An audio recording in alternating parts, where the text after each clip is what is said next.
rush. The country is facing load shedding. Let's add on power in the next 2 years. So there have been these spurts of addition of power in the past 3 to 4 decades.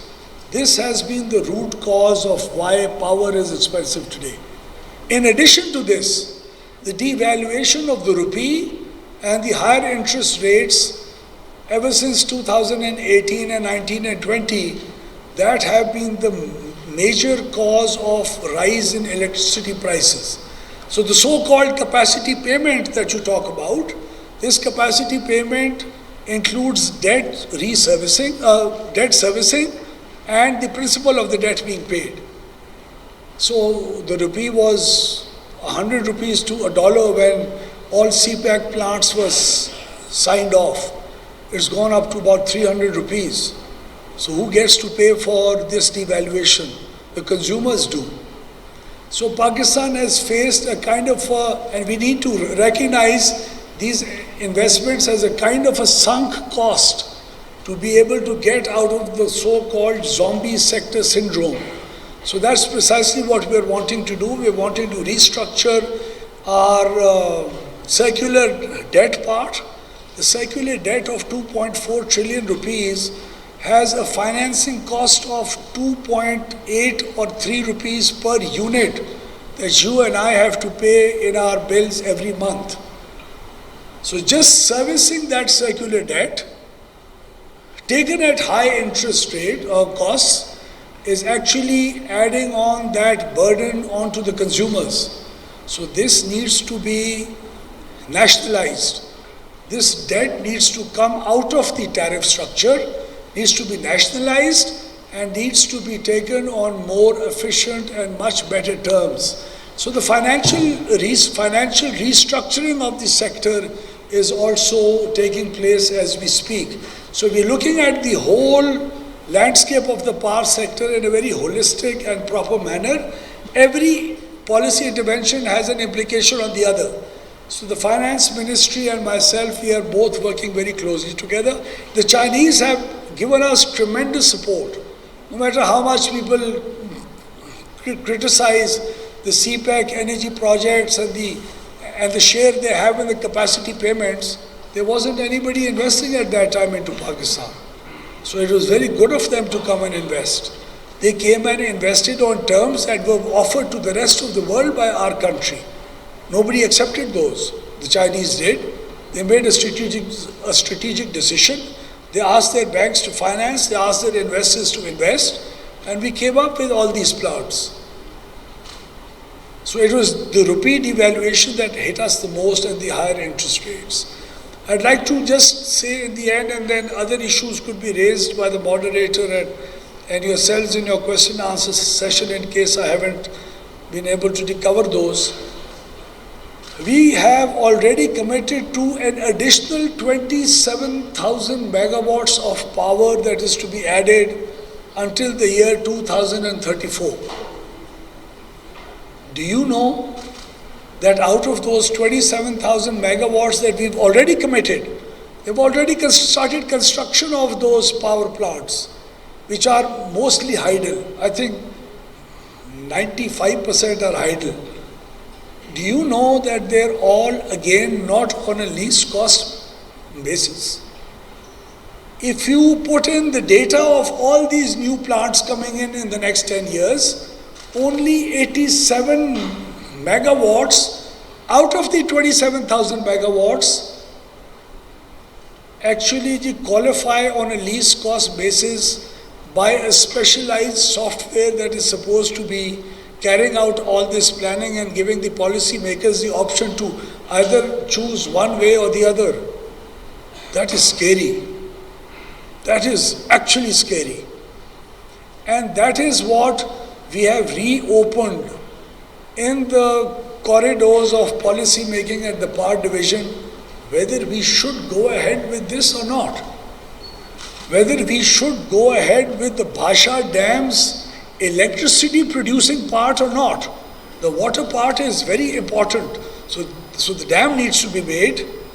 Climate change risks need to be mitigated. But do I need to put in 1.4 trillion rupees into a power generation turbines of the Bhasha Dam, and then further add on another $3 billion worth of a transmission line to evacuate that power. To do what? To give you more expensive electricity. Does that make sense? No. So these are the kind of questions. It's not just the previous IPPs that we are looking at. We are also analyzing each and every additional plant that is supposed to be coming onto the national grid in the next 8 to 10 years. So that when you're 10 years older than what you are right now, and you're good, successful businessmen and professionals working in your respective fields, you need to have access to regionally competitive power. So these are the bad sides of it, or the fault lines. Thank God we've already recognized these for the first time. Such a holistically approached strategy is being conducted in the power division for the first time in Pakistan's history. And I'm grateful to professionals who are actually helping us do that. So there is the light at the end of the tunnel, and we are seriously contemplating, and we are expecting, we're very realistically expecting, that within the next year or year and a half, this will happen gradually. So there isn't any one factor. जिसको आप हटा दें ना तो सीधा 10 रुपए बिजली की कीमत नीचे हो जाएगी. There isn't one factor to it. So there are 8 or 10 different power sector reforms that need to be implemented for the 10 to 12 rupees impact to happen, so that Pakistan's power tariffs are regionally competitive and the industry can afford to expand on the basis of that regionally competitive power that is provided to them. Lastly, I'd like to, since it's very close to my heart, there is something called an EVG policy, electric vehicle policy, that the government of Pakistan is about to author and announce within the next 1 month. I am a part of the steering committee, which is chaired by the Industries Minister. But as far as our power division is concerned, we were responsible to do two things as a part of the EV policy. One were the EV regulations. So it was just day before yesterday that we have already approved. There are going to be some minor changes that we are making within the next 2 to 3 days, and I'll formally announce it. The first EV regulations of Pakistan for EV charging stations and battery swappable stations. So in every mahalla of Karachi or every 2-3 mahallas, there will be these small shops that people will be able to rent space and start providing swappable batteries for 2-wheelers and 3-wheelers.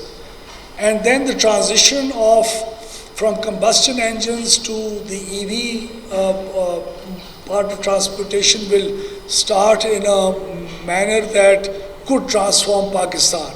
This could really bring down the burden of the fossil fuels that we import from other countries, and Pakistan could be quite self-sufficient. So EV is a part of it which is very close to our hearts and our policy making.